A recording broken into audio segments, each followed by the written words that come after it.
Hey, welcome everybody to our first annual, well, I don't know if we'll have it again, but our first inaugural nonprofit grant symposium. Welcome to everybody here in person. Welcome everybody online. And we're going to get started here with the presentation in a moment.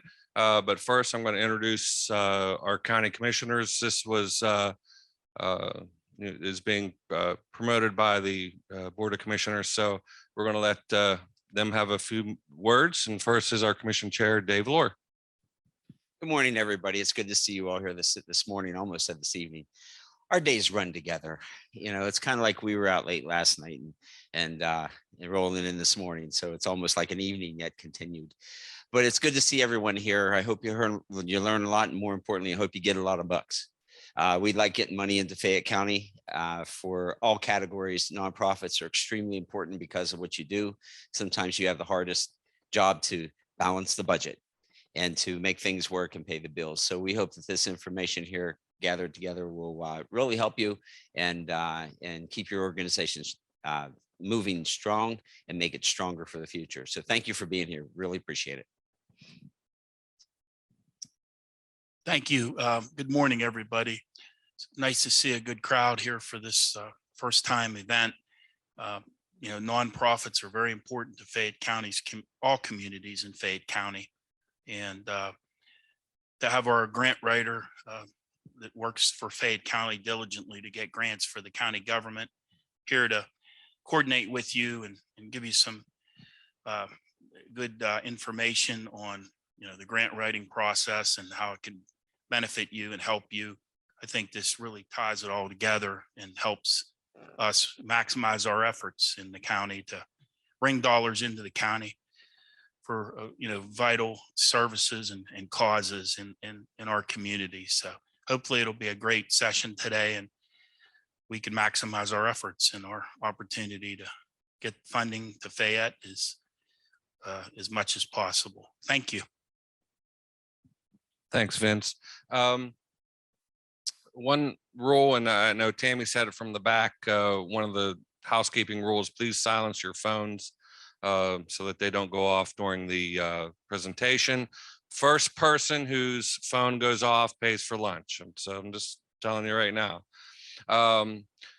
We have some people to thank. The Chamber of Commerce, Fayette County Chamber of Commerce is here. They've been a great partner for this presentation. Thank you very much, Muriel and her crew. Rick Fike is here from the Chamber. He's doing all of the audio, visual, and all that fun stuff. So we really appreciate them. Thank you to Penn State, who offers this room free of charge for our events. And so they've been a great community partner as well. The food and the coffee and the Danish, please help yourself, was sponsored by Salvo Strategies, another great partner for Fayette County. They do a lot of our government relations work. So, you know, this has been a free of charge event all the way around. So thank you everybody who's participated.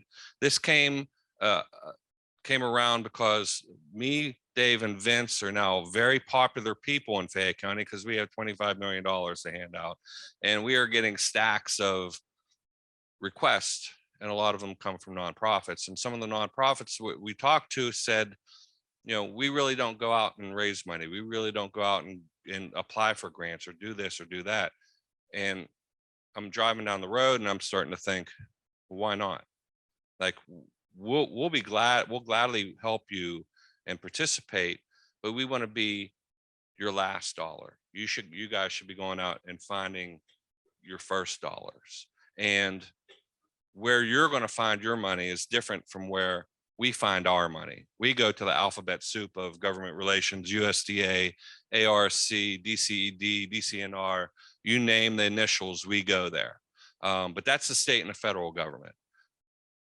We never go to Heinz Foundation or the Mellon Foundation or all these places that fund nonprofits. So that was where this symposium was born, into making sure that you get that information. There's a pie in Fayette County, and every time somebody asks us for money, all we do is slice up the same pie. If you guys can go out and bring in money from outside of Fayette County, we get a bigger pie, and that's more effective for Fayette County. Is we have more outside money coming in, that's going to benefit all of us. So I appreciate your attendance. Hopefully you learned something today. We have great presenters. Lauren Palmer, Fayette County native, and Michelle Beener, the owner, founder, and president of Aspire Grants and Development. And as Commissioner said, there is no better team in the state than these guys. They are federally and state recognized grant writers, and they know a lot of stuff, and they're going to let you learn it. So I'm sorry. Oh. One quick thing, Michelle's company has a record in Harrisburg that is the top. Her success rate in writing grants is phenomenal. So when you go to her and go to her company, they do a fantastic job, and there's a real good chance she will profit from it. No problem. Hey, we gotta pump them up as much as we can. So, ladies and gentlemen, Michelle Beener, Lauren Palmer, Grants, Aspire Grants and Development. So sweet. What did I do to deserve that this morning? Boy, that's a lot of love. That was a lot of coffee. Yeah. Oh, thank you. So good morning, everyone. Good morning, Fayette County. Come on, Friday morning. We're going to make this fun. Why do people not apply for grants? Because it's a pain. Thank you. Thank you. Okay, there are prizes. I don't know if you have kids in the house, but here's the first. It's a bubble wand. Okay, yes. People don't apply for grants because they're hard work and they're not fun. So the love that you felt from the commissioners to us is because we submit a lot of grants for Fayette County. Now, I will tell you, our firm has 58 clients that we work with right now. They're all over the country. In fact, Lauren has one she's working with in Poland. So we're not limited to Pennsylvania, but one of the wonderful things about working with Fayette County is that my entire family, grew up in Normalville. So I have roots. I live on the Somerset County side, but I have roots here. So it's been wonderful for me to work with the county and have a local client. And Lauren is a native of Fayette County. So we've gotten to work on things like the Macrina Business Park, the Connellsville Joseph A. Hardy Airport. Those have been big wins for us over the last year. And we're hoping for a lot more this coming year. So thank you, commissioners. We love you. And out of all of our clients, they're the ones I think I talk to most, which is good. That's why it works so well. So not to belabor the introduction, but I'm Michelle. I started Aspire about 9 years ago because a guy I worked with, anybody remember Bill Schuster? Remember Bill? Yeah. So Bill was, as you all know, fantastic in the grant space. And I did some work with him on the campaign side and learned a lot. I became a sponge. And I remember working at Somerset Hospital and Bill saying to me, you really should start a grant shop. And I said, what do you mean? And he said, well, people don't know how to do this. And earmarks were going away. So this is 11 years ago. Earmarks are going away. And the same amount of money was there, but the money was given to the agencies where just a process was put in place. And so having that inside, I'll be forever appreciative of the expertise that Bill taught me, which, has gone on to a shop with 10 employees. So there are 10 of us. We have one guy and 9 girls, not by design. It just worked out that way. We're a women-owned company. We are certified nationally, and we're a WOSB, so we get set-asides for contracts, and we are a technical assistance provider for a lot of federal agencies. I also review. So if you ever submit a grant to HHS or HRSA, there's a chance I might be the one looking at it and scoring it. So love our work, love what we do. And I'm so pleased to have Lauren with me today. Lauren is one of the key members of our team. Lauren has had tremendous amount of wins this past year from everyone from RK Mellon, Heinz Endowments, federal HHS. She's had 2 humongous grants, 1.3 and 1.2. She knows her stuff, went to Colorado and came home, believe it or not. I was so lucky that she did. She's one of the members of our team managing, are you ready for this? $500 million in awards historically since I opened Aspire 9 years ago. So we're blessed. Our funders are the magic in our mix. So Lauren, it's all yours. All right. Thanks, Michelle. All right, guys. So just a little bit of what we're going to talk about today. This is going to be one part of a series, if you will.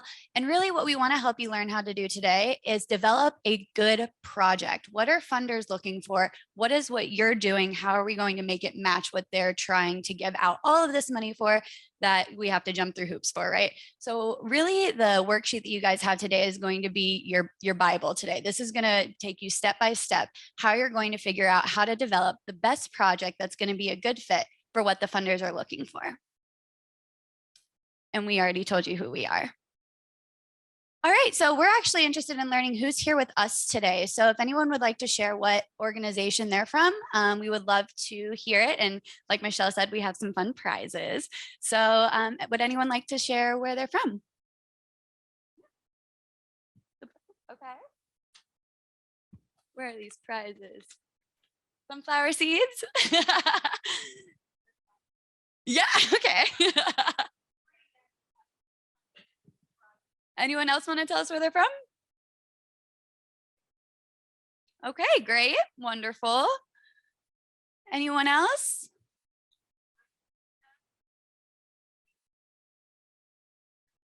Wonderful, all right, good. We've got a good mix, yeah? Wonderful, wonderful. Ryan's tribute, beautiful, thank you. Great, wonderful.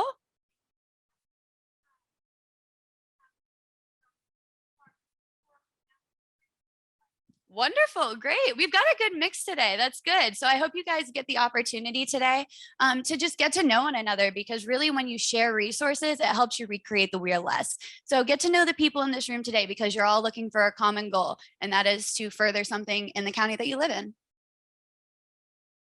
All right, so why grant writing? Well, really, how the commissioner said, it is the best way to get the biggest bang for your buck, if you will, right? But they're gonna make you jump through some hoops to get there. So really the importance of grant writing is to find a major operational revenue source. So you guys can stay in business, right? We wanna make sure that you have sustainability. We wanna make sure that you have the resources, primarily the dollars that you need to continue doing the good work that you do here in Fayette County. In addition, the ability to write a clear and articulate proposal is going to be necessary for this, but that doesn't mean you have to be a good writer. Really, for grant writing, you have to be able to follow instructions. Everything that you need to know is going to be laid out for you. They might be a little tedious, but if you follow that to a T, you will score a high proposal. All right, so project development. We just learned that we have a vast amount of organizations here, all with different organizational goals and looking to further something different. So really, when you started this organization, or when you decided to work for this organization, what drew you there? What need is this organization serving that our community currently doesn't have? In addition, what data is there to support this, right? So there's got to be a reason that your organization or your nonprofit was started. There's got to be either some sort of gap in resources, for lack of better words, that this organization came about to make sure that the community, Fayette County, had something to go to. And yeah, so we're going to really teach you how to develop a scope of a project. So within your organizational mission, what could grant dollars further your impact with the best? All right, so a lot of communities have what they call a community needs assessment. And I know Fayette County has one because I've used them in grant writing before. And basically what this document is it a bunch of data sourced from either community individuals or from studies or healthcare universities, things like that, that let you know where the gaps in your community are currently sitting. So that is how a lot of organizations come about. So let's say you need some palliative care. So where is that gap? Okay, so a nonprofit pops up where there's case managers, there's people there to help you, things like that. So really what agencies are looking for is, how are you filling a gap? Where in the community based on data, based on statistics? Are you missing key pieces that could help progress the community as a whole? All right, so this is where we're going to start your brains. So I hope they're nice and warmed up. I know it's a Friday, but your identification is really going to be your first step. When you're thinking about a grant, even before you decide what grant you're going for, when you're identifying a project to be funded, the first thing you want to think about is capacity, because you have, I would say, a lot of organizations, nonprofits specifically, in my experience, are smaller, right? You have less manpower. So when you're thinking about a project, you want to make sure that your capacity is ready to go for whatever project that you set out to get funded, because you're going to be held to those metrics in your KPIs that you decide to write about. So make sure that you have the team there, that when you generate this idea, there's going to be some follow through. And then you're going to figure out where your gaps are as an organization. What do you need funding for? Where are grant dollars going to further your education or your organization the most? All right. So project development, back to capacity. Who's going to be your project leader? This person is going to be primarily responsible for all of the activities or grant funded activities that are going to take place via your project. Now, a lot of grants will allow you to use staff time. So how are you going to divvy out that percentage of FTE? How are you going to account and track all of the hours that this person is doing on the project? These are all things that you're going to want to think about beforehand, just to make sure that you have a correct framework in place and that good foundation for the project to flourish. All right, so the first step on your worksheet here is my favorite. This is called the 30,000 foot view activity, brainstorming, if you will. And I really like it because it allows you to let your mind wander and really figure out what it is that in reality, in real time, that your organization is able to accomplish with federal, state, or local dollars. So at the 30,000 foot view, you're in an airplane, right? You're soaring. If you could do anything, and I mean anything, in your organization, money is no object, what would you do? Where is that goal? What are you trying to accomplish? Money is not a question. You have all the money in the world. You have all the resources in the world. With your organization, with your team, what do you want to accomplish? What is that mission? What is that high level goal that you are trying to achieve? And how is fundraising going to help you get there? So if money is no object, right? Is money really what you need? Is that where the gap lies? If you have all the money in the world, where do you see the gaps falling? Do you need more materials? Do you need more staff? Do you need more resources? Do you need a venue? What do you need? Is this going to be something construction based? You need a better facility to host your projects. So this is really where it gets fun. Just let your mind wander and think about, if money was no object, what is it that you would like to achieve? And keep in mind, there's a time frame, right? A lot of grants have a grant period. Some are 1 year, some are 2, 3, 4, 5, etc. And so what would that organization look like in 5 years if money was no object and you were able to do whatever you wanted with all the resources in the world? What would it look like in 10 years? And what is that impact really going to have on the community? So we'll take a small break and I'll let you guys brainstorm for a little bit. Use the restroom if you need to, grab a drink, and we'll be right back. All right, guys, it looks like everybody's pretty much done writing. So would anyone like to share what? Yeah, go ahead.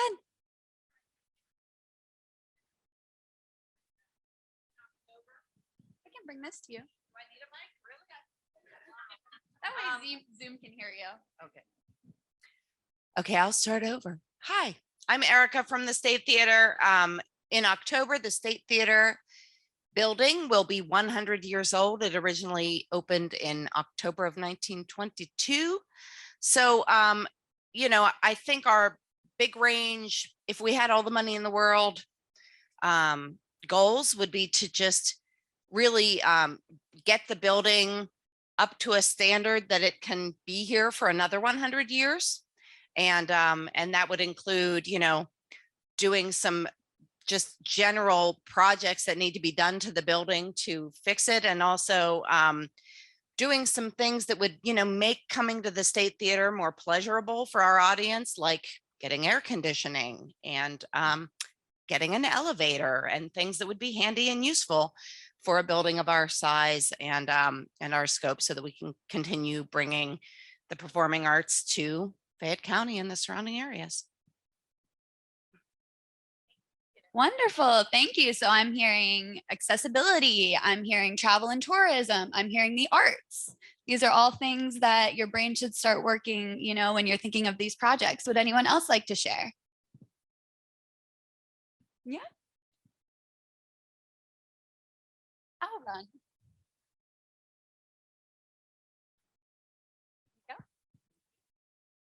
Thank you. I'm Lea Spangler from the Learning Lab. So my goal would be a robust network of early learning services in Fayette County, so every child arrives for kindergarten ready to learn. Yes. At the top of a grant application, that could be a goal. So you guys have all of the tools and resources that you need in your own minds to know what your organizations want to do. You guys are the powerhouses of these organizations, and you guys are the reason that these organizations are able to offer education, able to bring the arts to Fayette County, and do all of the different things that really make a county thrive. All right, guys, I know that was fun, but it's time to get a little more realistic. All right, we're going to start to bring the plane in for landing. So is your vision possible, truly possible, for the current economic and social environment that we live in today? Is your goal possible? Is your goal too lofty that no matter what reality we live in, that it's just not going to happen? If it is, great. How are we going to get us there? But if it's not, what are those barriers that are keeping that goal from being achievable? And why is your organization uniquely placed to solve those barriers? What makes you special? What makes you a 5-star institution? What makes you top tier? Why are you the organization that should be given $250,000 to solve this problem? What makes you unique? What makes your staff skilled? What makes you different? And that is really what your application is going to be about. That's going to be the meat of your application. For lack of better words, showing off. Tell us why you are the organization to make these barriers broken down and make your vision a reality. And then finally, something to think about: who are your competitors? Who are also going after these grant dollars? What are they doing? Why are they doing something that's different from what you're doing? Is your way better? Is your way just different? Who are these competitors? Where do you rank in priority? And how can you be number one if you're not already? So again, we'll take a little break, let you think about those questions, and we'll be back in a few minutes. All right, everyone. Would anyone like to share some of the barriers that they currently face as an organization and where they think funding would actually make a transformational impact?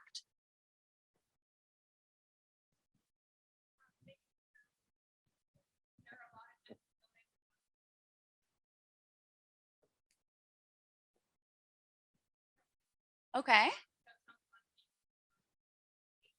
Yes, infrastructure, great. Yep, love it. Anyone else? Come on, you guys. I know there's some kinks in the cogs. What are you facing? Why are you even looking for grant writing?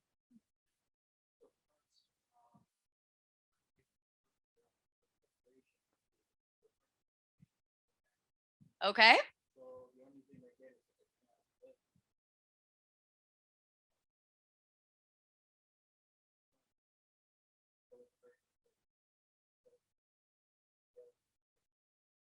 All right, so there you go.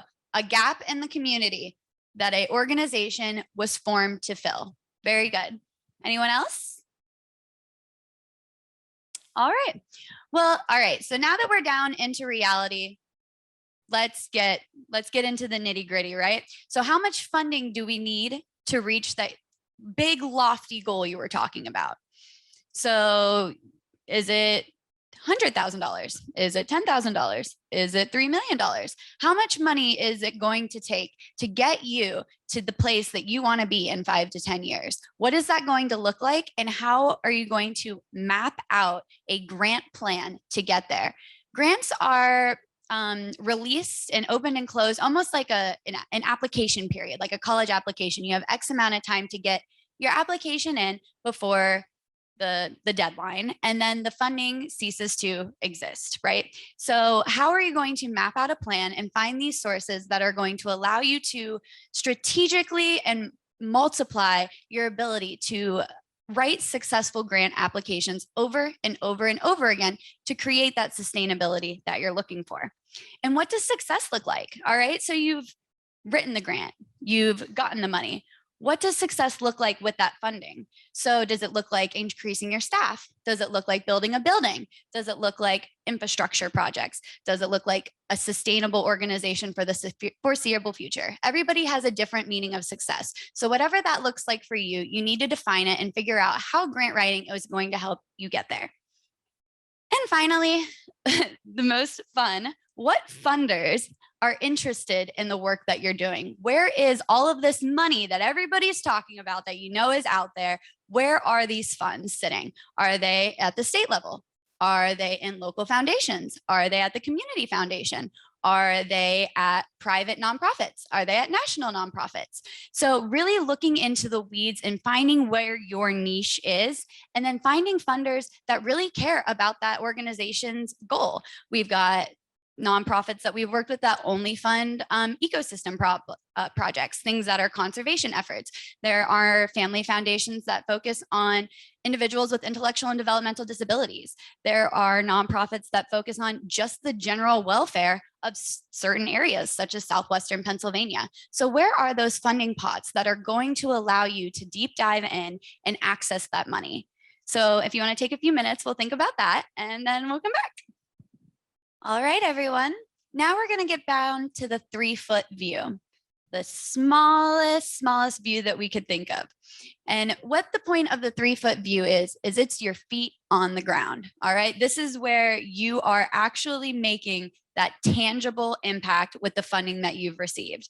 So how are you going to prioritize it? Let's say you get the grant. Congratulations. Step 1 is done. But now the real work starts. You have the money to do the project that you've been dreaming of. How are you going to prioritize your needs? Where is that funding going to get you the furthest? Are you going to hire more staff? Are you going to build a building? Are you going to restructure your organization?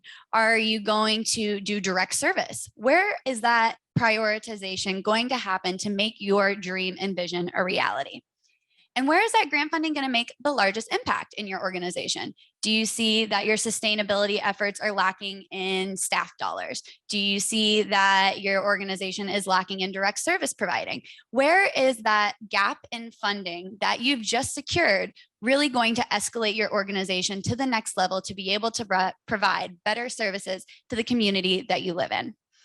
And finally, who's going to lead your initiative? Back to your capacity. Who is going to make sure that no matter what, this project is going to be carried through to fruition? And if it's not, who's going to make sure that they have the data, the statistics, and the wherewithal to tell the funder why it didn't happen? We already discussed there's barriers, and funders get that. Not everything goes as planned, but you just have to make sure that there's going to be someone strategically implemented to be able to share that knowledge with you, whether the project was a success or a failure or somewhere in the middle. The funders are going to be looking for a reason for why it didn't work. And without that logical supportive data for those barriers that we just identified, it's going to make it a lot easier to write your mid and final year reports that you're going to be required to do to maintain compliance with your grant. So just a few things to think about. You're more than welcome, obviously, to take this worksheet home. And the 3-foot view, I actually implore you to take back to your organizations. This is a really fun whiteboarding session that you guys can do with your staff. And it really gets everybody kind of jazzed, for lack of better words, about your mission again, trying to really create that cohesive environment of why you started this work in the first place. So I definitely advise you guys to go back and talk about the 3-foot view with your staff, figure out where you're going to prioritize those needs, who is going to be your project leaders. And then from there, you can start from the top again and figure out how you're going to get there. So thank you so much. I hope you guys found this somewhat informative. And then I will pass it over to Michelle.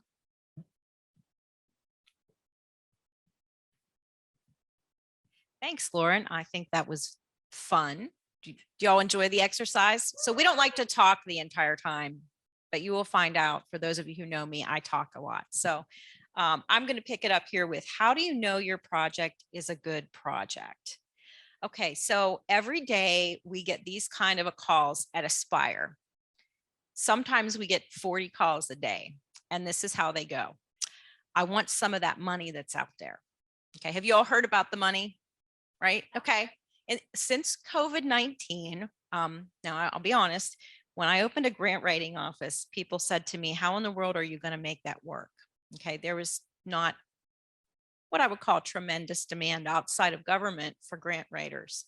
Then COVID happened. And so we started to do workshops over Zoom for all sorts of potential grantees. In fact, our largest one was hosted by the Pittsburgh Penguins Foundation for community organizations in Pittsburgh that had come to rely on their grants. So they do an annual grant round. Some of you may be aware of it. If you're not, you should look at it, off of their 50-50 raffles. And so because all of those organizations were calling, inquiring as to what do we do now? Okay.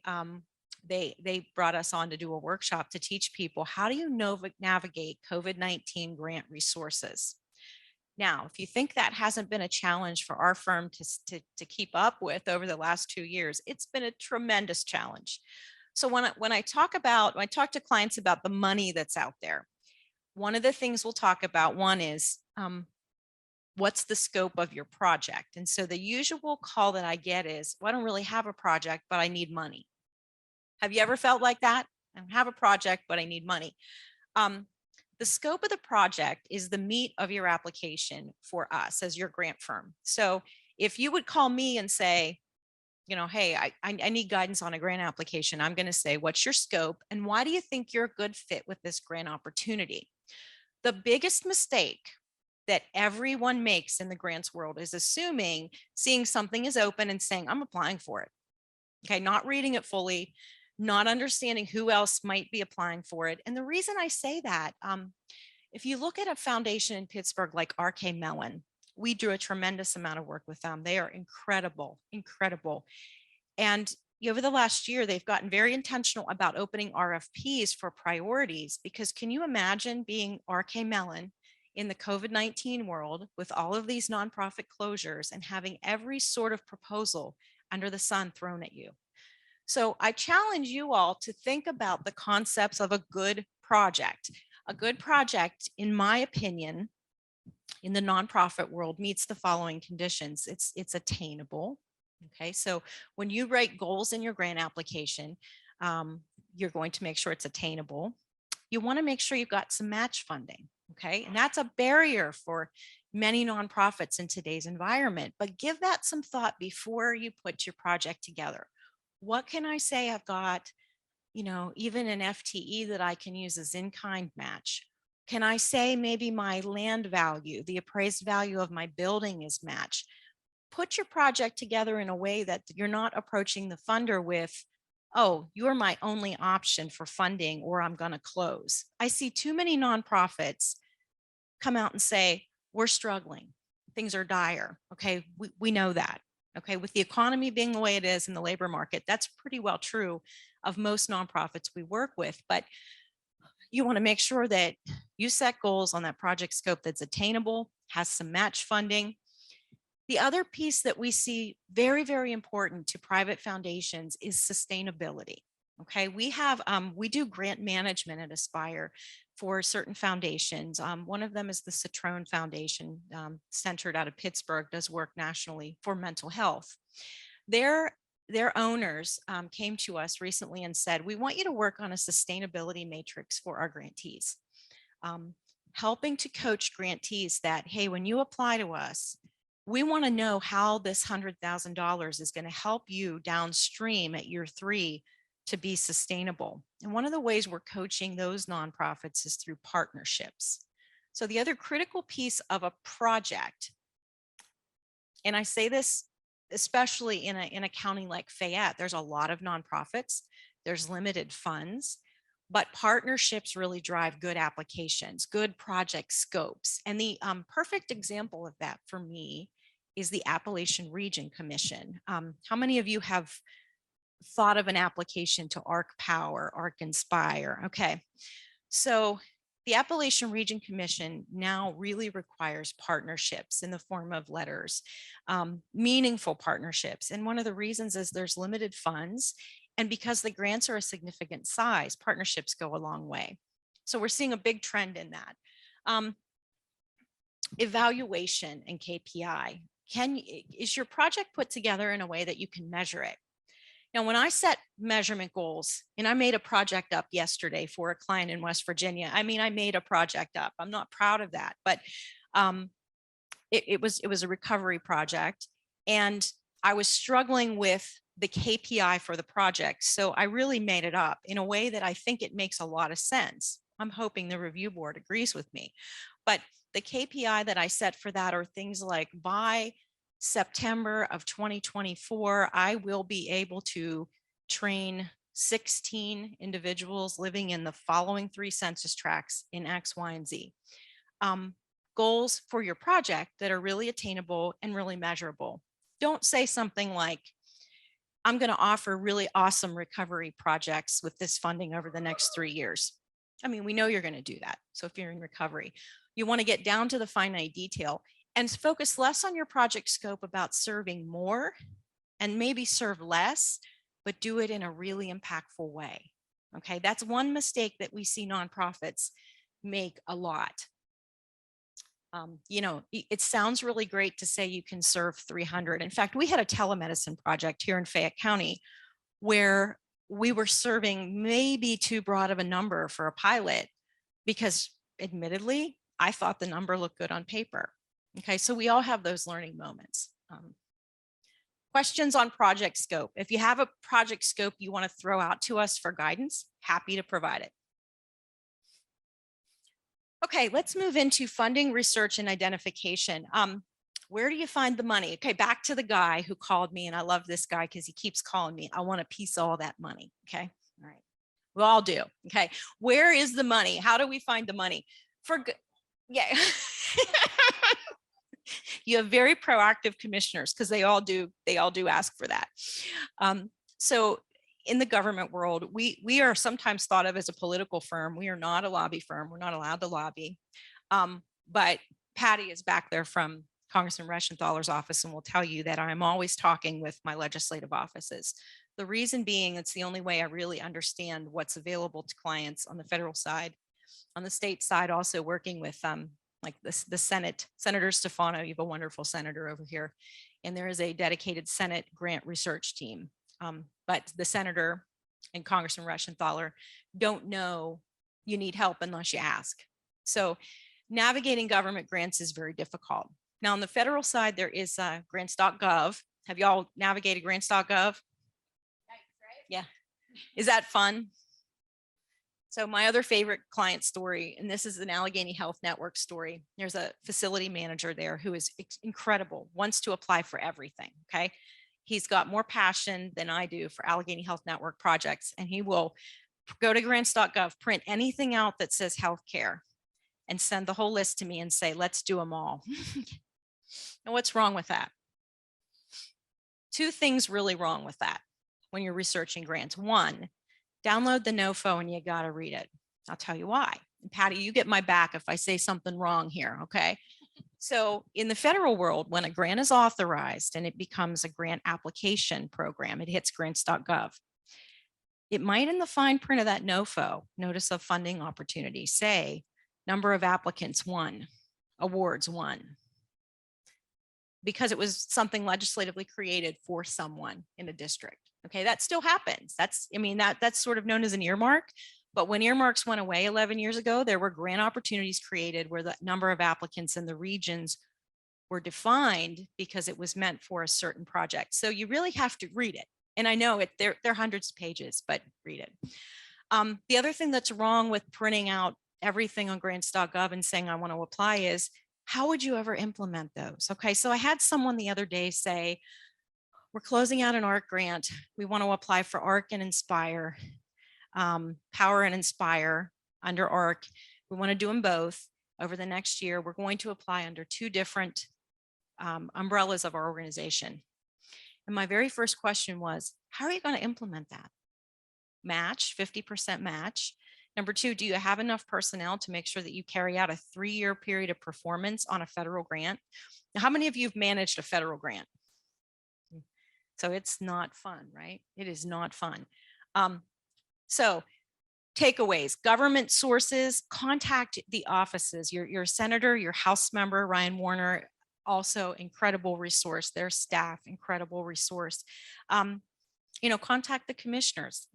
If everyone knows, do a 1-pager on your project. Again, going back, taking a step back to the last slide, your project scope, defined, attainable, you have match in place, and you've got KPI. Now you're going to talk about it. You're going to go to Scott and say, I got a heck of a great project for you, and here's a 1-pager.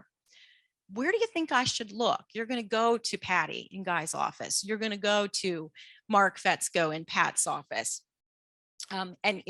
That's how you start to navigate government sources. Private grants work a little differently. We use the Foundation Center for Research. It's a good tool.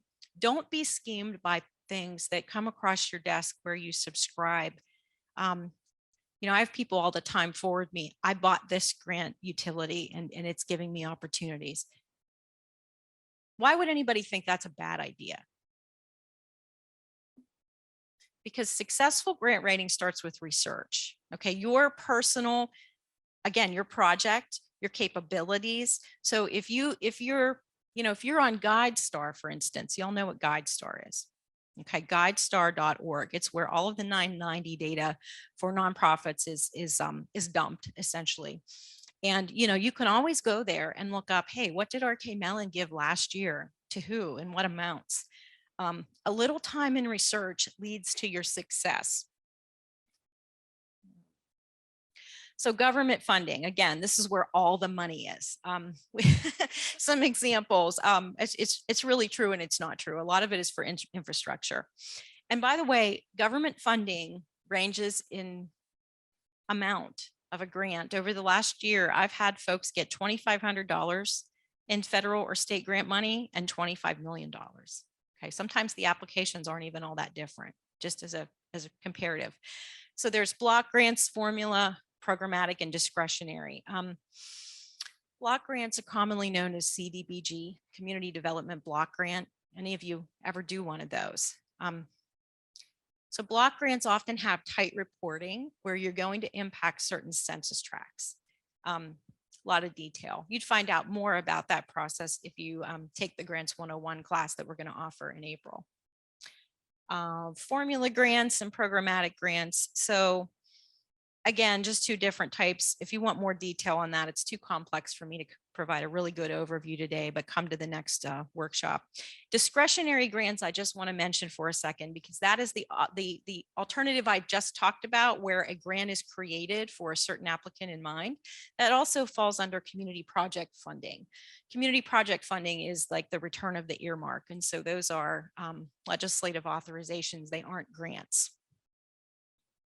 Questions on government? Anyone have a program or a grant you're looking to apply for that is government based? You want to ask about it?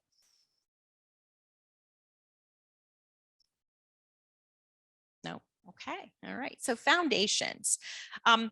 As Lauren said, she gave a wonderful primer in foundations and foundation grant writing. There's a ton of foundation money in Pennsylvania. It's one of the top states for foundations. The way those grants are written is significantly different from government type grants. And so admittedly, not my forte. I'm a government grant writer. For you guys as nonprofits, one of the things that the critical steps, I think, in identifying the right foundation for you is mission, vision, bylaws. Is it complementary to yours? Can you go to, let's say, the Colcom Foundation? Who else? I'm going to pick on Edith L. Trees in Pittsburgh. Edith L. Trees is a good arm operated by PNC Charitable Trusts. Edith L. Trees funds special needs type projects. Incredible grant maker. So if you're in that space, could you go and research them and say, hey, get on the phone with Edith Eltries and say, hey, everything that I see that you're doing, your mission is complementary to the work that I'm doing. And I will be honest, I do encourage nonprofits to contact these folks. I think sometimes none of us like to ask for money, right? Especially not in Western Pennsylvania. My dad raised me that, and I'm sure you all can relate to this. I'm a farmer. So like you ask me for money, Michelle, you get out of bed and you go work twice as hard today. That was my dad. Okay. So I think in the nonprofit world, we sometimes have difficulty with picking up the phone and saying, I'm struggling, our nonprofit needs funds. Do you have any ideas? Don't ever be afraid to do that with foundations. Sometimes foundations have money that they haven't allocated and they're actively looking for projects. We hear it all the time. People will call and say, hey, if you have anybody for this type of an RFP, we're looking for grantees in the mental health space. So call. If by chance they're not going to talk to you because it might be a conflict, they'll tell you that. I would also encourage, if you find a government grant and at the bottom there's a key contact, reach out to them. If they can't talk to you, they're going to tell you that. So pick up the phone, tell them, where you're calling from, and talk to them more about your vision being complementary to theirs, and ask, hey, could I apply? Would you encourage me to apply? Yes, Scott. So that's a great question. In today's world, it's probably better to email. I like to just show up. Yeah. Lauren is very good at showing up. She did that for me the other week, showed up at a funder in Allegheny County unannounced, and they weren't actively taking visitors. And she said, well, I'm just going to stay. And she took coffee and donuts and had the whole grant resolved. So yeah, that's a good point. But I like phone calls, We're prizes, guys. Yay. 3 types of foundations: private, corporate, and community. And I think, again, here you probably all know this, but private foundations would be like in Somerset, the Wheeler Family Charitable Trust is a private foundation that's done a whole lot of grant making in the region. Corporate or company sponsored, this would be like the CNX Foundation. We have the honor of writing grants for CNX, not on the foundation side, but on their corporate, the energy space side. Incredible grant maker, have a defined process. Sometimes private foundations have less of a process and more of a personal approach, a letter writing campaign, personal outreach. And then community foundations, like the Community Foundation of Fayette County, which you have here. I love those community foundations. I'm on the board of the Community Foundation for the Alleghenies, and I'm just so proud of what we've been able to do. I know the Community Foundation here works just as well. One of the things I always tell folks when they ask me about the Community Foundation for the Alleghenies, they will apply to our recurrent grant rounds, right? So all these community foundations have a grant round or 2 a year. But I always advise folks when they ask me for guidance, pick up the phone and call and say, do you have any funds that might be a good match with my causes? Because I'll give my dad as an example. He has a fund at the Community Foundation. It's called the MJ Miller Agricultural Heritage Fund. I had to think about it. Okay, my fair ladies are gonna, yeah, right. So my father funds, and this is, you won't believe this when I tell you this, agricultural fairs, historic preservation of steam equipment and steam shows. And so every year I'm like, Dad, I don't know who we're giving to this year. What are we doing? And so he does about $10,000 a year in grants for agricultural heritage, restoration of barns, equipment, thrash machines, cider mills. So, it's an opportunity that nobody knows is there because it's a fund at the Community Foundation. So I look for projects for him, and we've been able to do a whole lot of really fun stuff. And Lauren also has a foundation. You want to talk a little bit about your foundation? Actually, it was here when I lived in Uniontown. When I was in high school, I started a 501c3 nonprofit with my mom called Operation Beautiful, where we provide wigs to girls who are going through medically related hair loss. So really the way that that foundation was launched was through the generosity of the community, Rotary. And then I received my first grant at my alma mater of Ohio State University of $5,000. That was my 3-foot level grant, right? That was, all right, you're on the ground, you're doing this work. Here's a little bit of money, show us you can do it. And now our organizational budget's about $75,000 a year. It's kind of, our passion project. And it really shows you that if you create a comprehensive grant plan and make those strategic connections that slowly but surely your organization will thrive. Thanks. Sorry to put you on the spot. Their foundation is awesome. So research of grants, don't ever underestimate Google, but also don't make it your best friend. I Google the best way I think to Google grants. So if you are someone here in the audience and you're looking for grants for mental health in Western Pennsylvania, if you type that into Google and hit news, you might see better resources than just a simple Google search, just because if there's open RFPs, they're probably going to be on some type of a news media listserv. We also use the Foundation Center for research. It's very good. It's very affordable. We've subscribed to that for a number of years, foundationcenter.org. And then GuideStar. If we're not here looking for business today, we're here for a resource to you. We really, believe it or not, don't really specialize in nonprofit grants at Aspire. We have more development type projects and municipal government clients. So we're here as a resource to you. You can apply to receive our newsletter. We do it once or twice a month, and it's usually chock full of great opportunities. And then that leads me to grants.gov. Ever complicated, grants.gov, but here it is on the screen, and it's pretty easy to use from a search perspective. Keeping in mind that anymore, you're not going to see absolutely all opportunities listed to grants.gov. Most are going to be there. And I do encourage you to read the full NOFO, Notice of Funding Opportunity. The other thing I'd really encourage you to do if you're looking at a federal grant, I didn't even realize this was here, is subscribe for notifications on the opportunity. The reason being, and this is a really fun story, we had a grant we were doing for Waynesburg University. Poor Lauren was the lead author. Very complicated grant under Health Research and Services Administration. And so we were all panicking, waiting on some MOUs. Did you ever have to wait on a letter of support or an MOU and know that they're due? So it's like the night before. And Lauren calls me and says, hey, I don't know, is there any way we can try to shake this loose? So I start digging around and I'm like, log in and I realize, well, that grant opportunity, the deadline was extended by a month. So it wasn't due tomorrow, right? But the lead on the grant at Waynesburg had not subscribed for notifications on the opportunity. So do that. If you're looking at a federal grant, there's a little button that will allow you to receive updates on the opportunity because dates change, requirements change, contacts change. That's kind of step one. So you can see this here, and I don't know if anyone has questions, but the grant opportunities are pretty easy to understand in grants.gov.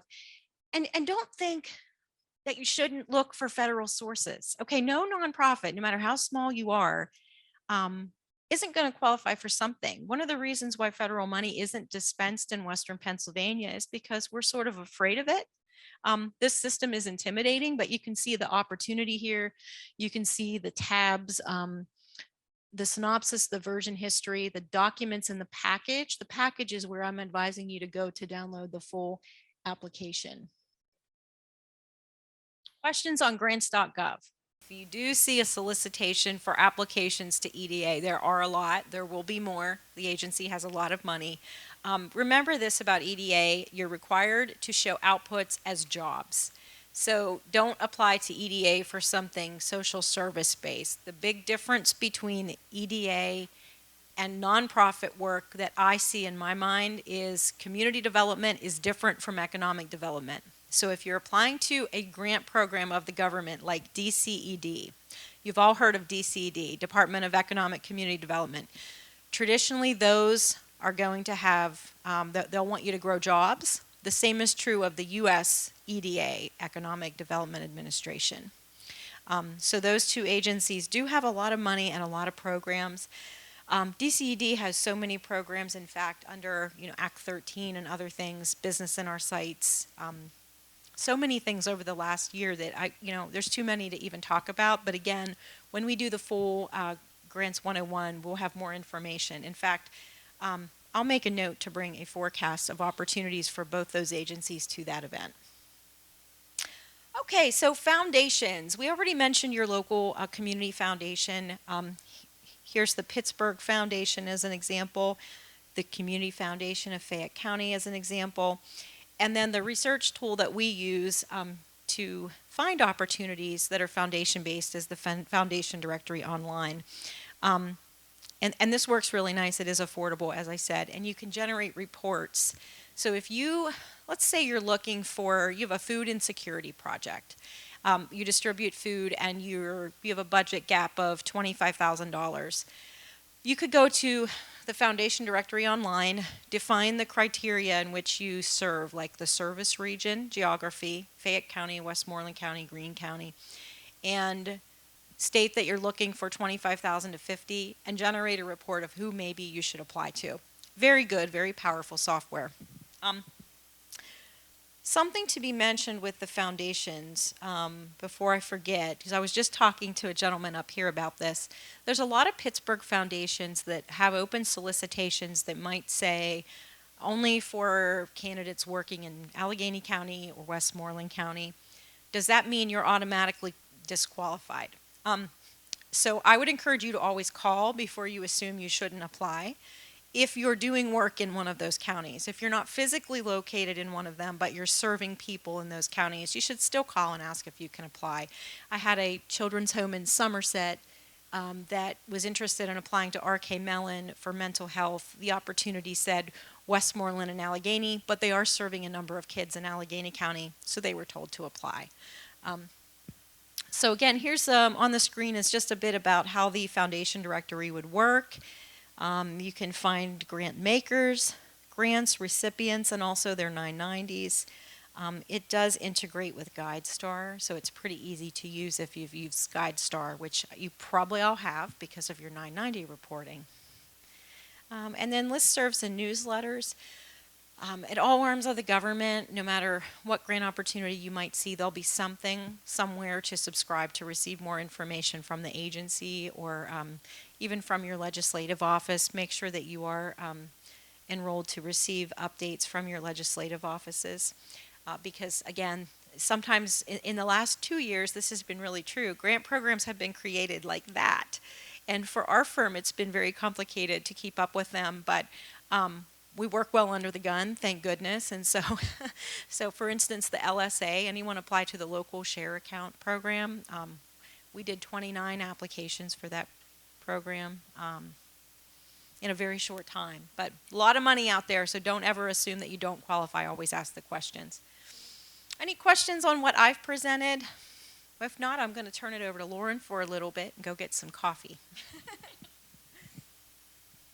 Thank you, Michelle. Okay, so you've heard us say the word NOFO or Notice of Funding Opportunity a couple of times. So what that really is they can be anywhere from 1 to 100 pages, really outlining what the funding priority is and how the agency is looking to fill that priority. So the agency can be anything from a foundation to the federal government, and each one will release, it's either called a NOFO or an RFP. And really what those long documents are the criteria, the outline, the guidelines, your reporting requirements, everything you need to know are going to be in those documents. They're not always fun to read, but they are very important. Especially, there's going to be a section in state and federal level NOFOs called eligibility. That is going to really let you know that if you're eligible or not for that opportunity. A lot of the times, sometimes states are only eligible for federal opportunities, and then you need to have an MOU or some sort of contract with either the state or the county or some other municipality to get the funding. So that eligibility requirements are going to be very important because while the goal might be to get the money to the nonprofit, sometimes you have to partner with a different economic development agency to get there. So your funding priorities are going to be the mission and the priorities of the funder, what they're really looking to utilize this funding to move the needle on. And then carefully review their recently funded grants. So say you have a project and let's pick on the Pittsburgh Foundation, for example. They have 4 strategic initiatives that they look for every year, one being healthy communities. Healthy communities seems very vague, right? What does that mean? Well, the best way to find out, go look at what they funded in 2021. What are those projects doing? What does a healthy community mean to them? And do your projects align? Because if so, then you might have a higher chance of getting funded because it means that there's something that you're interested in. Yes.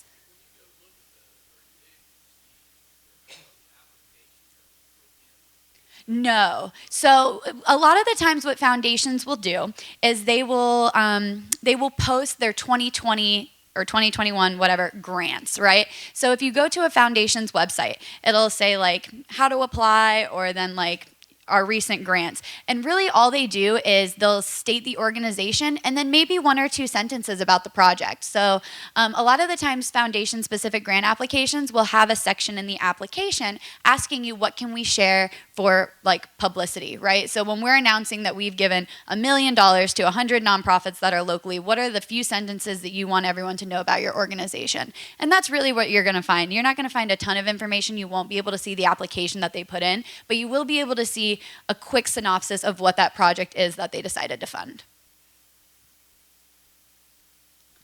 All right, so a lot of funders have, for lack of better words, a scoring matrix or their considerations. When we work with the Citron Foundation, we created our own scoring matrix based on what they were looking to achieve in the Pittsburgh area. Their priority is mental health. So we created this scoring matrix with the first question being, is their mission alignment? So is the population and the need for services, what they're doing, aligned with what we're looking to achieve as the foundation? Second, what are your qualifications and experiences? That's what we did on the activity. Why are you different? What makes you the qualified applicant to receive the funding that the funder is looking to give out?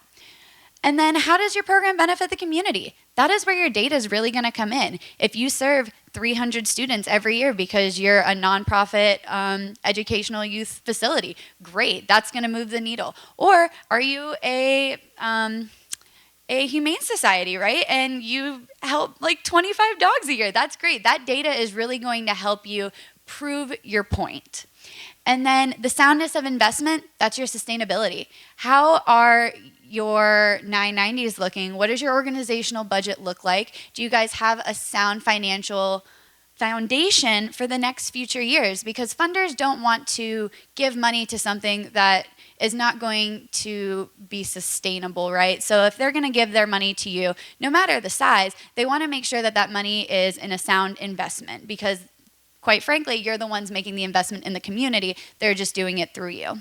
And then proof of good partnerships. A lot of the times, funders will do their research on you. Do you have a good reputation in the community? Do you have strategic partnerships? Did you decide to share resources? Did two humane societies maybe meet up because that is going to create a cross-county impact? Things like that. Things that you might not think will make you score higher actually will. And partnerships are really one of those things.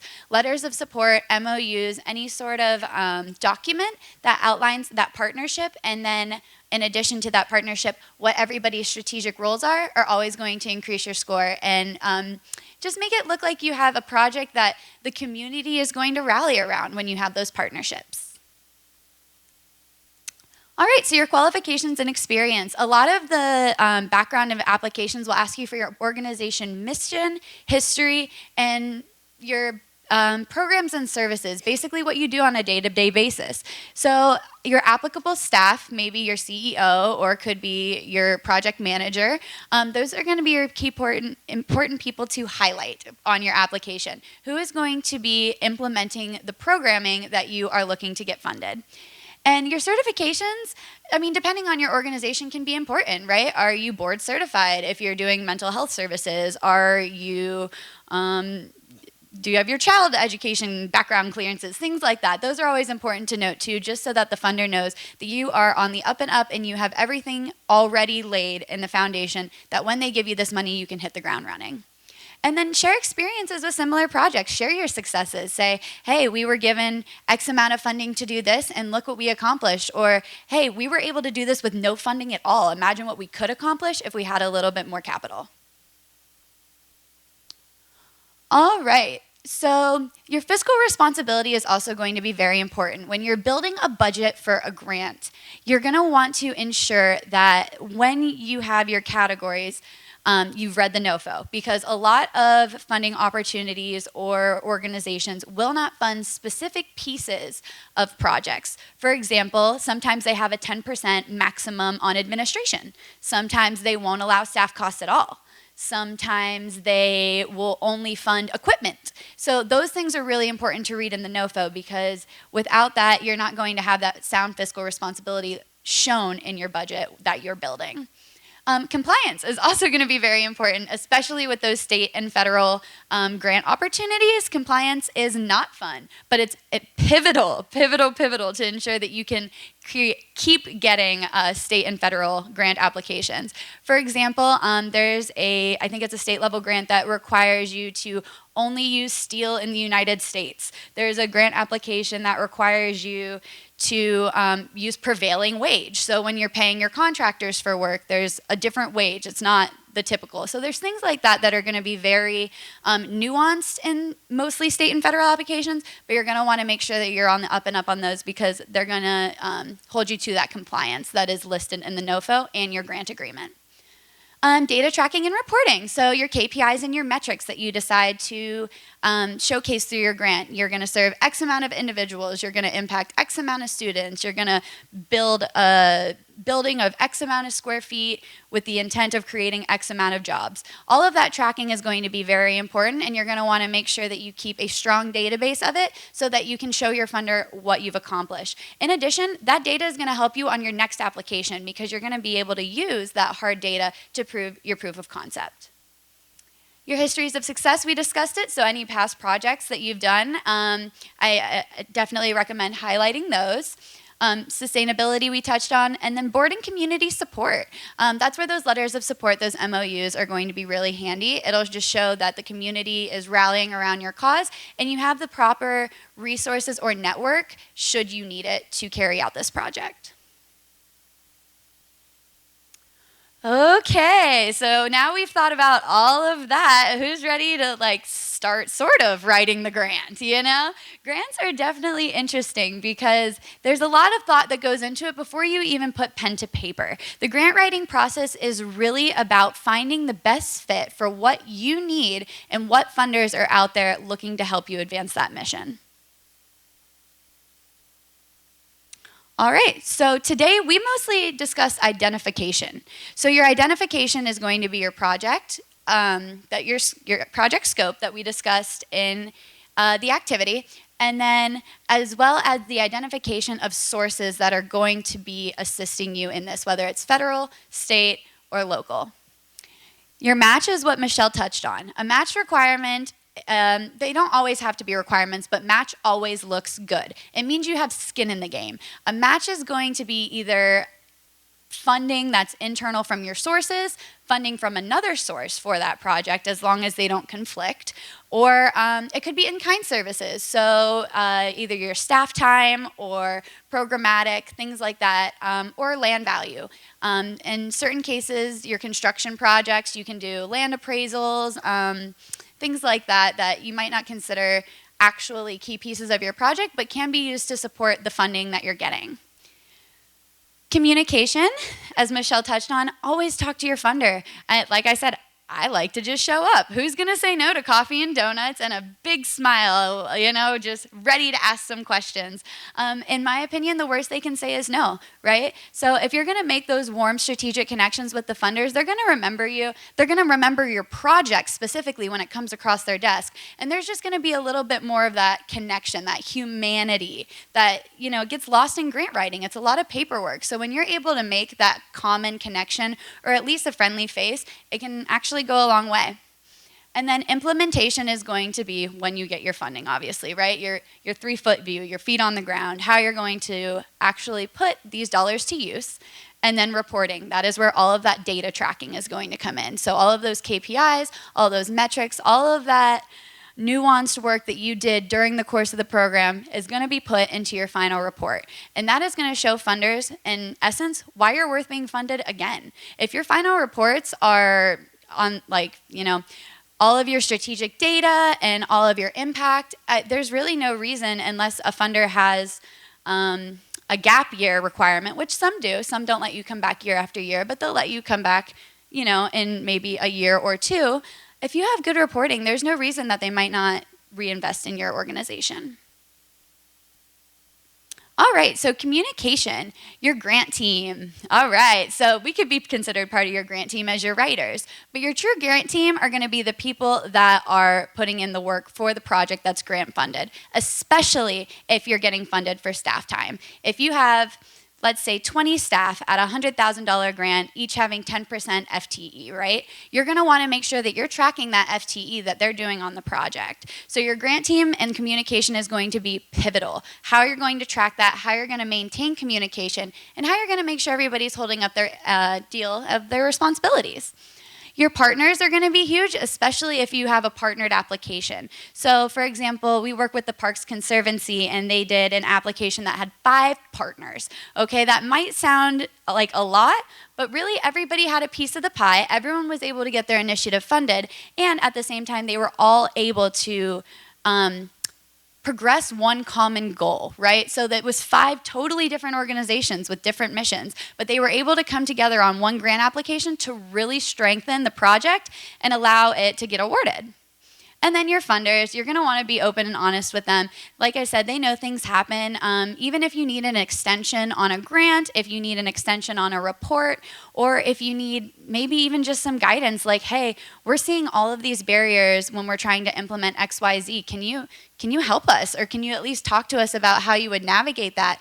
Or maybe can we rescope? We didn't foresee this happening. What is your process for changing our application, right? So that's possible. Like a lot of funders will let you rescope, rebudget.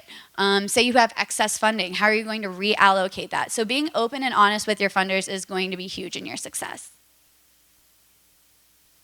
All right, so communicating your project. Let's finally get to the writing. So grant writing, foundation-centric. If you're a nonprofit and you're looking for local foundations, in my opinion, grant writing is really storytelling. It's making that human connection on why your organization is really making an impact in the community. Now, when you get into state and federal, it's a bit more technical. There's more technical writing, right? They're going to want to see those square footage numbers. They're going to want to see those data metrics. But for foundations, it's more storytelling. So I always like to start with an outline.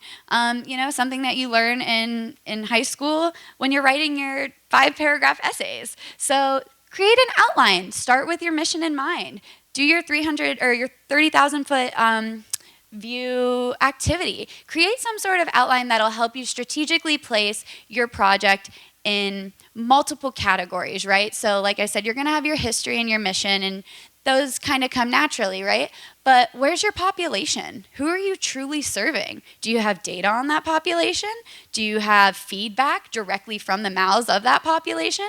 And make it easy to understand. You're going to want to articulate the proposal in a concise and eloquent manner. Like stay away from the fluff, If you need it, okay, but really just try to tell the story of what you guys do. And then remember your audience. That's where I kind of made the differentiation between the foundations and the state and federal side. Foundations are going to be a little bit more about that heart feel, maybe a little bit of fluff, maybe a little bit of maybe photographs to really show, whereas state and federal are going to be more technical writing. So make sure you understand who you're writing to create the best outcome. All right, so have we all heard of SMART goals? Anybody written a SMART goal before? All right, so there's a chart for it. If you've never heard of it, you can look it up. It's SMART, and it stands for specific, measurable, attainable, relevant, and time-bound. Those are going to be the best goals, the best KPIs, the ones that funders are like, okay, so they've thought this through, right? So a specific goal. Let's make one up. I intend to speak to 50 people on a Friday morning by, what day is it? March 25th. Okay, there's my goal. And measurable. Okay, I said 50 people. Let's measure it. Are there 50 here? Are we close? Was I way off base? Attainable. I'm here. I was able to get myself here in the morning to do what I needed to do to make this happen. Relevant. So I'm a grant writer. I am sharing grant writing information. This is something that's relevant to my organization and relevant to the commissioners, the funders, right? And then time bound. So this would not work if I just didn't show up, right? If I decided, oh, I'll just come next Friday. So you're going to want to be very specific. And that can be, as little as a week, quarterly, or even a year. Maybe I want to do 6 more of these presentations. So by March of 2023, I will have spoken to 300 people. So just make sure that there's some sort of time restriction on that, because a lot of grant applications have a time period and you're going to be required to use the funding within that period. And if you don't, that's when you're going to have to get into those budget rescopes, things like that. Any questions? All right. Oh, more SMART goals. So this is the chart I was talking about. It'll actually help you break down your goal and allow you to write it in a way that they call them KPIs, which is really just an acronym for saying achievable SMART goals. All right, so your application submission, you've decided what your project is, you've decided what your goals are, and now you're ready to submit to the foundation, state, or federal. So proofread. I cannot stress this enough. I spent 7 hours writing on Wednesday, and I would say 30 minutes of that was just making sure that I knew what I was talking about after writing for 7 hours. And sometimes the best thing to do is just step away for a little while, let your brain re-collaborate, and then go back to it, reread it, make sure it's structured, make sure it's articulate, make sure that all of your spelling is correct. Just, little nuances like that, that's going to make your proposal polished. Check the application requirements. So your narrative is not really the only thing a funder is going to be looking for. When you submit a full application, a lot of the times you'll need a budget, but then you might also need your bylaws. You might need your most recent audited financial statements. You might need a list of board of directors. You might need a letter of support. All of those things are going to be pivotal, that you make sure that you have a full application, because a lot of the times if you just submit your narrative and your budget and all the other required attachments aren't included, they'll toss your application right out. So you want to make sure that you're following the guidelines to a T. Plan for technical challenges. We've seen this a lot, especially with grants.gov. Okay, if you have a grant due on March 25th in grants.gov, it is due March 24th. Reason being, there's a lot of technical glitches, as you saw today. Things happen that are unexpected. These are portals. Sometimes, the portals overload, right? If you have 100 people all in the portal at the same time to all click submit by 5 p.m. on a Friday, there are chances that it's going to crash. So plan accordingly, and we always like to do a 24-hour grace period on grant submissions, especially if you're going to be in a portal. And keep submission information. Yes, this is key. So again, on those technical glitches, make sure after you submit your application, if possible, print out the whole thing, or download it, save it in a file somewhere. That way you have backup just in case the funder comes to you and saying like, hey, your budget, for example, when we transmitted it from an Excel to a PDF, didn't work. Can you send it? So make sure you keep everything so that you have it on hand just in case you need it. All right, implementation afterward. So it's always good practice to send a thank you note, or like I said, keep constant communication with your funder once you've been given the opportunity to work on a grant-funded project.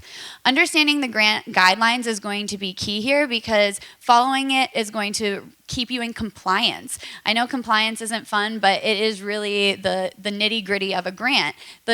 Writing the actual grant isn't the hard part. The hard part is making sure that you're able to implement it, and then keeping track of all of the data that's going to need to be reported on, because that's what the funders care about. They want to know that their dollars are going and making statistically significant impacts. When you implement your activities, make sure they're thoughtful. That's why you're going to want to have a project leader. Back to the activity. These are all things that you're going to want to think about before the grant application even goes in. That way, when you're awarded, you're all ready and set to go. And get approval before changes, as we discussed. So let's say we have an applicant right now with the Citroen Foundation who has an extra $3,000 that it's just a surplus. So the foundation asked them for a proposal, and they are strategically and innovatively using that $3,000 to, they're through a university, and they're gonna do a finals week, like mental wellness extravaganza for the students. So there are always ways that you can reallocate money that you didn't think that you had in the first place. And yeah, so that's it on that. All right, so accessing resources. Like I said, there's community needs assessments. There is comprehensive community data. There is data that you have in your own organization. There's federal, state, national data. I mean, we live in a world where we're really lucky because we have everything at the tip of our fingers. Something to remember though is make sure you're always using a reliable source. Please no Wikipedia. Make sure that all of your sources are backed and keep a nice bibliography of them. So that way if your funder wants to see where you got this data from, they can go and look themselves.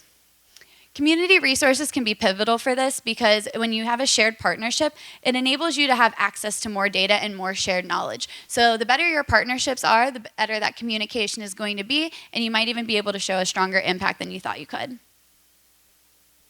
All right, so a few sources, for example. This is census.gov.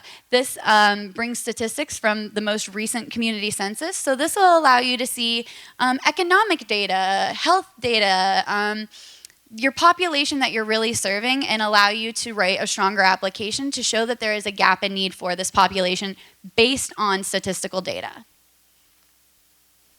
Here's another one, ARC. So we're working on some of these right now, but they make research reports every year.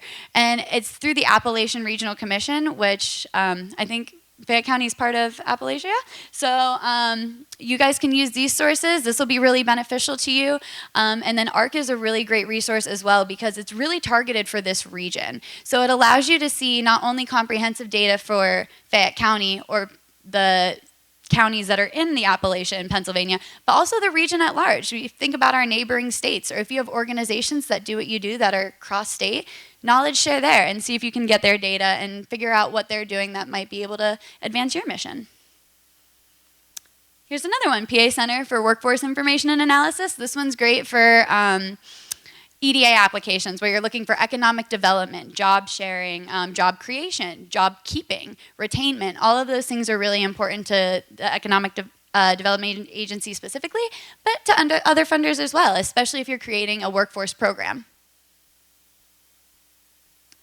Department of Health. So if you're more health related, these are these true sources that are going to give you real data that you don't have to really sift through. You know what you're getting, and you know that the funders are going to take these sources seriously because they're backed by data, and they allow you to make sure that your application is well sourced. Does anyone have any specific data sources that they use that they'd like to share? Do you keep data in your nonprofits? Do you keep data on how you've grown from year to year? These are all things that you can think about and be used in your applications. If not, yeah. I know I use, and is anybody here from Community Action? Good, we can talk about them then. So they have a lot of data available as well, especially, I always pull up all the poverty rates and things like that for Fayette County because that's one of the things that we're trying to work on. Right, and right, and again, that's one of the things I do as a commissioner is, I'm out here selling and promoting Fayette County for all the things that are positive. I'm trying to use any of the negative stats to go after all these grant programs and trying to work on building up our community. So, but Community Action, I know I've referred people to them to get some of those statistics as well. And they may be mad you didn't hear it from me. So don't name drop me, please.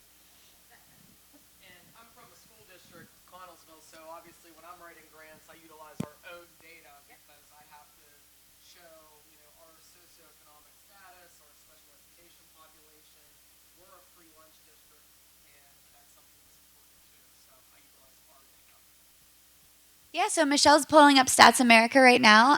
It's pretty user-friendly, thank God, because not a lot of these are. And it'll let you search by region. So it pulls data from a specific date, as recent as now. Sometimes you have to go back a little more if you're looking for something a little more niche. But it lets you choose by county. We're going to be the bottom corner. Yep.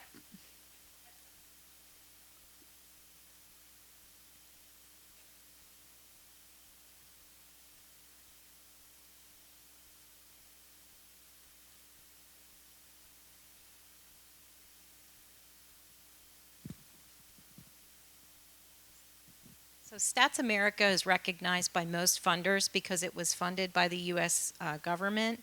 And so it's fresh data. So you'll see you can download it if you need to do charts. So this is Fayette County's 24-month unemployment rate, the thresholds, the poverty rate, the 5-year ACS money income.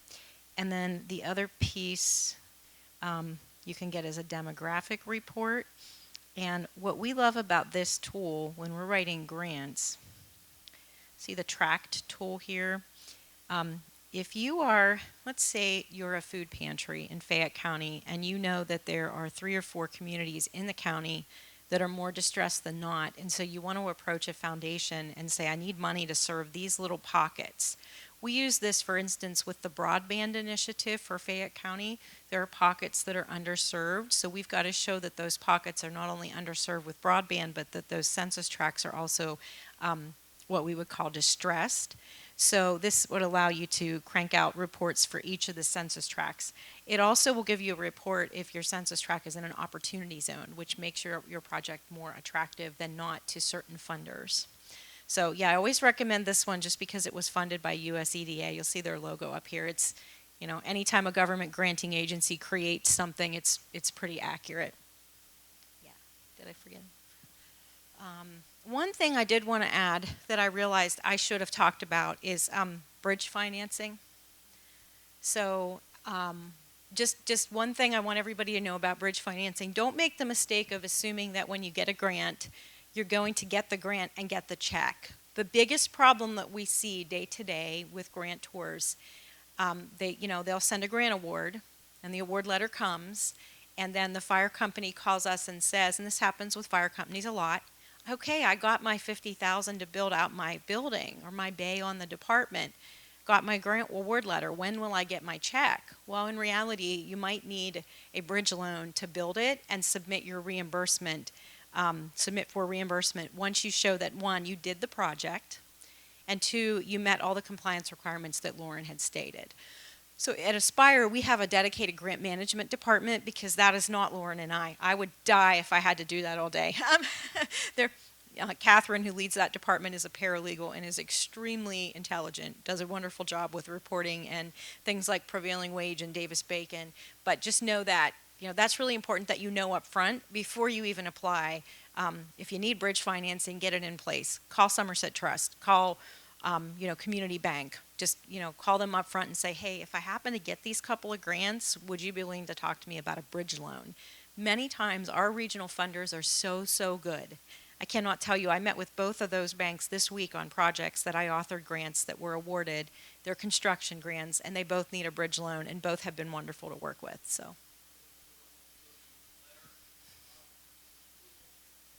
Yes, sometimes, yes.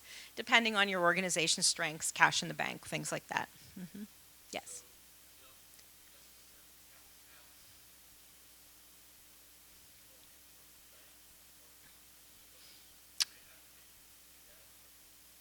I would approach them up front, and normally the bank will say to me, hey, we'll make, they'll call me sometimes for a copy of the application, and they'll want to know what's the timing on the grant award letter. They're all different. Most banks will wait until you have the award letter to finalize the funding commitment, but it's good to talk to them early, I think. It's very important.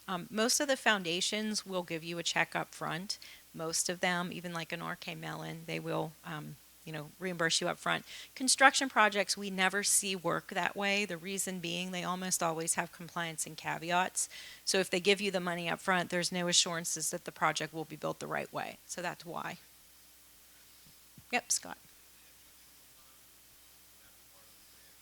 That is a great question. Almost always not. The interest on the bridge financing can't be part of the reimbursable costs of the grant, but it can be included as match on the grant. So if match is required, you could use those costs to support match. And just one other thing, and again, more detail in the next grant workshop, but financial statements, just be prepared. I'm going to give you an example. In Fayette County, I have the opportunity to speak to the Farm Bureau. I love it. I would probably do it all the time because I get to wear bibs and I get to talk about farming, which I love, right, Scott? And there are a number of grants for farmers. that I sometimes can't get people to apply for because you will need a basic set of financial statements. Now, they don't have to be professionally prepared, QuickBooks or something like that will suffice. But many times when in the nonprofit world, it depends how big you are, whether you're applying for an easy 990 or the full 990, just know that you're going to need to have financial statements, to play in some of the larger foundation spaces.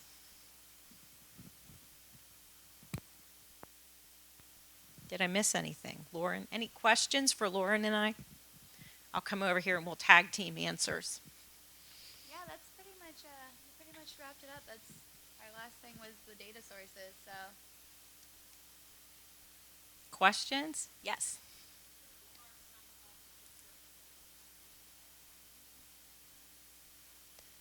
Oh gosh, it would depend on the specific project type.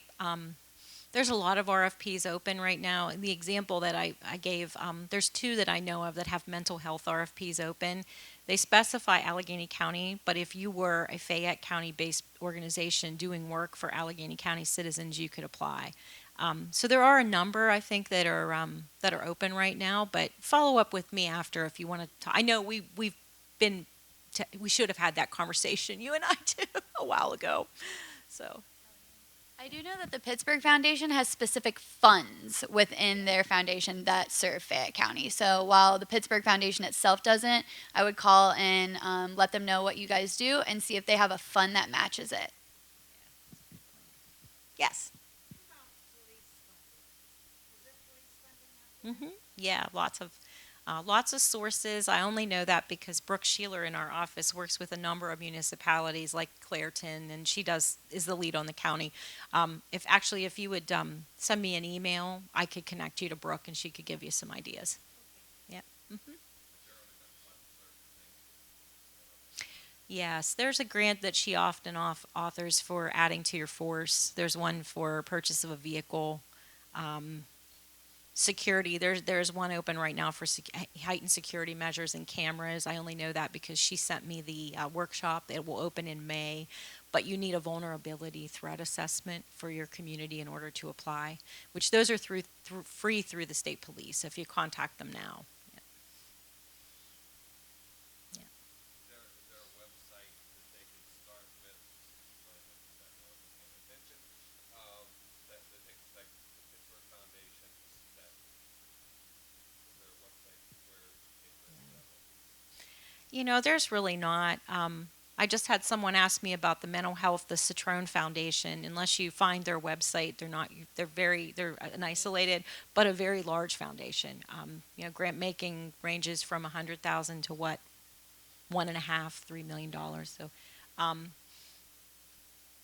So, one of the things you all may want to do, again, we're not here to promote business. We don't need any new clients. We're here to share with you all and help you under our relationship with the commissioners. But you might want to, if you go to our Facebook, we will share the presentation there for you later today. We'll share this presentation. And if you want, you can subscribe to our newsletter where we do promote those offerings, and we're always sharing stuff. I have someone that works our media that does a wonderful job with, announcing grant opportunities as they're announced. So follow us on LinkedIn or Facebook for more.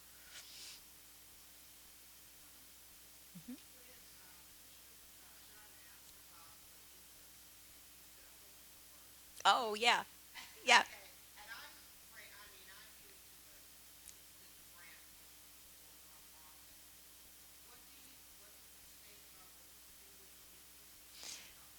You could use it as match on an application. So really, it's a very good question.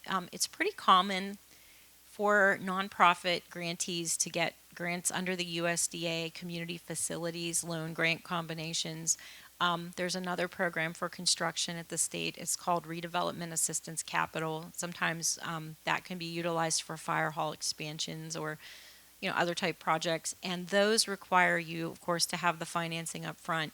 They both also require match of about 50%. So, you could apply your costs incurred for the debt financing, the interest paid towards the match requirement on that grant in most cases. Yeah. Yes, Redevelopment Assistance Capital Program. Yep, those are pretty hefty grants. We just did one of those for the Macrina property for Fayette County. Yeah, and the bank building, the Gallatin Bank building, we also were successful there too. Yes, yes.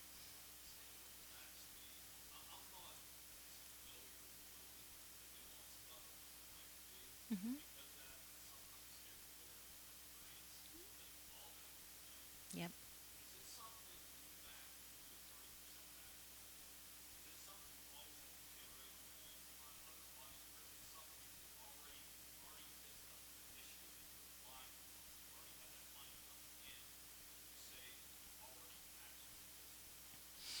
So that will go back to your period of performance, as it's called in the grant world, which is if you put your timeline in your grant starting, say it's starting September 1st, you would need to show that the costs that you're matching would incur also September 1st. So a very common question. We have people now come to us and say things like, over the last year, I put X number of dollars in my program.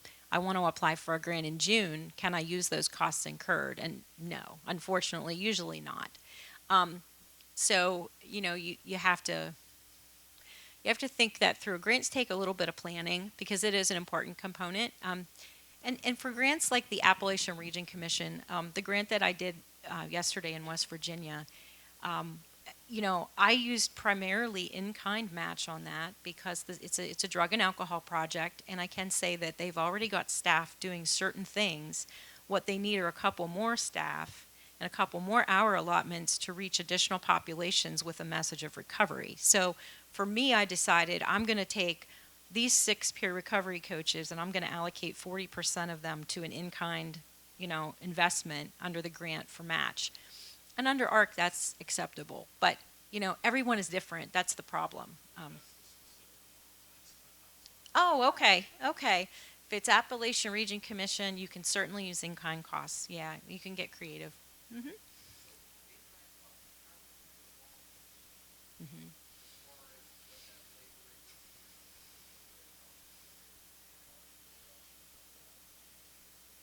That's a good question. So the question, just so you know, so when it's recorded is how do you account for volunteer hours is as in kind the match. So Yeah. so everybody knows what's going on. First of all, I would ask the grantor to make sure it is an eligible use of match. The second thing I've done for some applications is to have an accountant certify these volunteers. And I only know this from the hospital world. I used to work at Somerset Hospital where we really had a ton of volunteers that essentially work full time. So putting the equivalent hours onto that is something that you almost should have a cost certification for from a CPA or comparable professional. But always ask your funder if they would recognize that as match. They probably will. Sometimes you have board members that are also volunteering, and sometimes you get goodwill for that too. Donating, contributing, volunteering. There, can you give other examples of what would be an in-kind match potentially for loans or for grants? Hmm. Um, Use of equipment. Then you could also, let's say you're using telemedicine equipment and you already have it in place, telemedicine or distance learning equipment. You have it in place and you're using it, but you're going to take 40% of its current useful life and allocate it towards the project. That may work. System costs, training and education. If you have, let's see, you have a training program in place and you're willing to say, I'm going to train our staff to do it this way under the project requirements of the grant, and that's a cost that we're going to incur anyway. Grant writing. If you're, like you pay a grant writer. That would be us, yeah. Sometimes you can use technical services towards a 2% administrative allocation. And then indirect costs. Your organizations probably don't have an indirect cost rate unless you're pretty big, but you can traditionally use like a 10% in place of an indirect cost to get some credit for your administrative services. So project oversight, management, things like that. Any other assets that Like, if it's if Land. you're building something and you own the land already, is Yep. that can be a match? Yeah, or I something forgot like that one. That's the biggest one that we use over here. You can use land value for a lot of grants, but you will need an appraisal to show that the actual value, and it must be the appraised value at the date of application, like the as-is value. hmm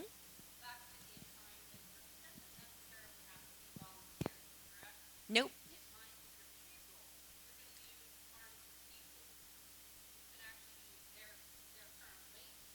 hmm hmm Sure, we do that a lot. I mean, especially as positions have changed with COVID. I hate to even bring COVID up anymore, but I mean, positions have evolved as people have lost travel time and had more time on the job, and pieces of their job have been eliminated because they're work from home. We've seen job descriptions morph and have pieces of projects allocated to them, which allows you to cost a part of that position to the project. Yeah. Mhm. Yes. I'm sure you're familiar with the labor industry, the competitive equipment grants that are Mhm. out there. And that's always been our kind of barrier. We never had the match funding, so we Yeah. never went after those. So you're saying that we might be able to write in like salaries of employees as an in-kind match. Yeah, we'd need to look at the program guidelines because I don't remember. You've done some of those, but we'd have to look to be Okay. sure, first of all. The other thing, too, that, I would encourage everybody to do is think about. I had a similar project where I called Benedum and said, hey, if they're successful in getting this, would you be able to talk to them about matching it on the back end? And we did submit the grant budget basically saying that, a third of the budget would be committed with private grant sources. Knowing it wasn't secured, feeling like we need to have these conversations, they're like, sure, if they get it, let's talk. I mean, because, if you're a funder, we see this a lot at Aspire, where we had a lady last year say she has a foundation out of Brockway, Pennsylvania, and she gave a grant to a fire company to hire a grant writer, us, which is funny. She did an RFP process and we won it. And she said, I'd rather give this fire company $1,000 a month to pay a grant writer to go get $500,000 to build their fire hall than give them the $500,000 out of my pocket, because if it works, I could help 10 fire departments, right? Instead of, so she started this model, and ironically, we received over $700,000 for this one department. It's a small department in Somerset County. So she started a model that is really stuck in my head, where if a foundation, it's really a change in the conversation, where you call the foundation and say, hey, if we're able to drive a $350,000 investment under our cap, would you consider coming in and helping us to increase that investment to 450? So I think it's a change in the way we ask for the funds. Any foundation that's, hey, they already have this, they only need this. So, or would you provide the required match on this application at 10%? In turn, we might be able to quadruple it with your 10%. So Mrs. Gilstrap opened my eyes to that. She has since passed on and left an incredible legacy, really across the country. They were in railroads, she and her husband. But yeah, so yeah.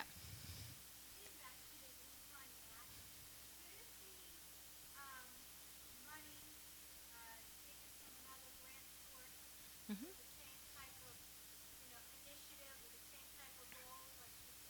Mhm. Yeah, yep.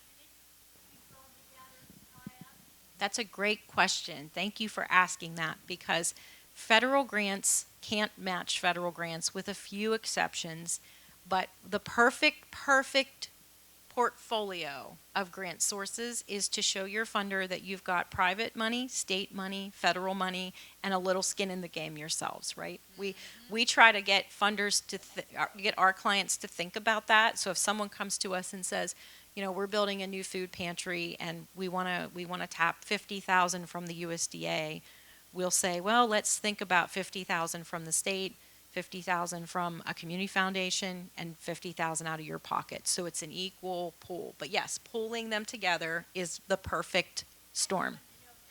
Yep. Sure is. That's, yeah, exactly. The only barrier there that you get is that usually with state grants, you can't use state to match other state, and you can't use federal to match other federal, with the exception of ARC. Appalachian Region Commission has some legislative, and that we would have to look at and just give you an opinion, a legal opinion. Good questions. So we weren't too boring. Like the hackers sort of, jazz things up a little bit. I was like, what is happening? I don't know if anybody could see my face, but I was like, is this someone I know? Like, is this like, and then it got worse. And I was like, no, it's not someone I know. Because I knew a lot of the people on the Zoom, right? I'm like,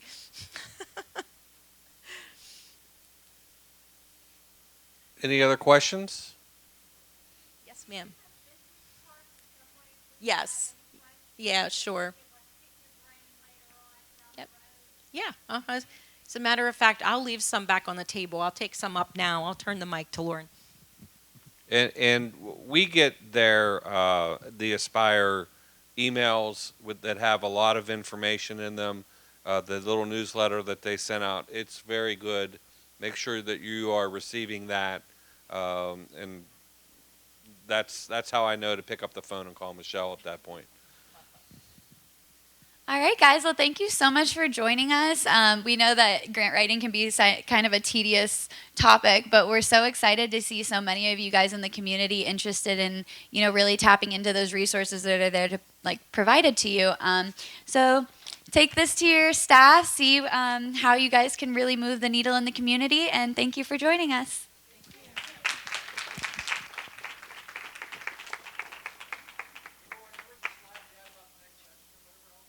Are we?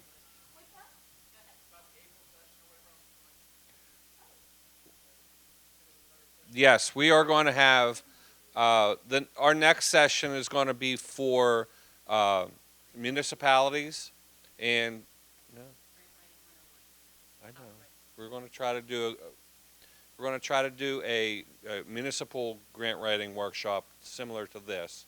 And they have different sources and different regulations and all that. And so that's why we didn't include the two.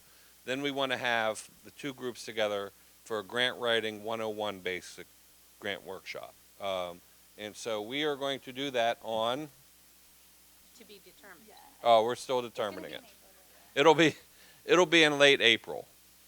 And it will probably be back at this location.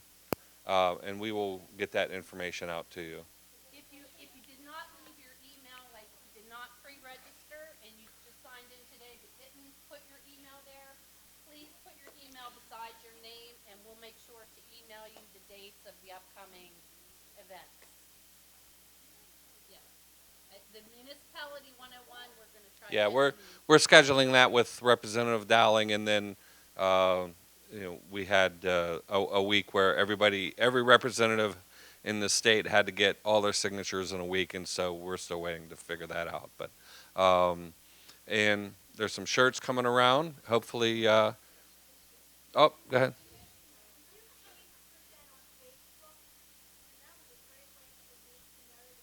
Sure.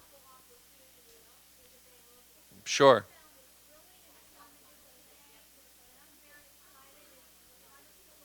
Right. Yeah, and I want to thank everybody for coming out, and Michelle and Lauren. Let's hear it for Michelle and Lauren. They did a great job. Thank you, and we will be getting that date out to you soon. All right, thank you guys. Have a great day.